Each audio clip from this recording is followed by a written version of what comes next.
ศกเมียที่อยู่ท่าเจ้าอยู่สายแม่เมีย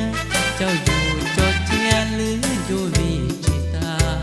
เจ้าอยู่ลาลัดฟอดเบิดบอกแก้วตาแล้วอยู่มินิสุตาสันตนาบอกคนดีถึงเทกสัตว์ไอ้นั่งคิดนั่งคิดถึงเมืองฟอสมิทไอ้คิดนำคนดีถามไอ้สมพงษ์แล้วก็งูทันทีถามไอ้เป้ยใจดีบ่เห็นมีดอกวีแววกลับขึ้นสาแม่คนดีได้ยินเสียงนี้จงกลับขึ้นบ้านเฮาเมื่อสร้างเมื่อสาพัฒนาเมืองลาวจงกลับขึ้นบ้านเฮาอย่ามัวเมานำสังคม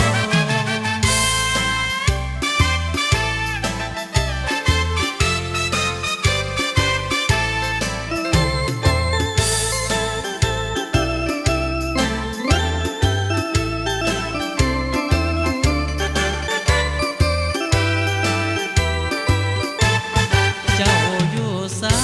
ยแม่เมียเจ้าอยู่จอร์เจียหรืออยู่วิจิตาเจ้าอยู่ลาลัดฟอร์ดเบิร์ดบอกแก้วตาหรืออยู่มินิสุตาสันตนาบอกคนดีเถิงเทกสัตว์ไอ้นั่งคิดนั่งคิดถึงเมืองฟอร์ดสมิทไอ้คิดนำคนดีถามไอ้สมพงษ์แล้วก็งงทันทีถามไอ้เป้ยใจดีบ่เห็นมีดอกมีแวว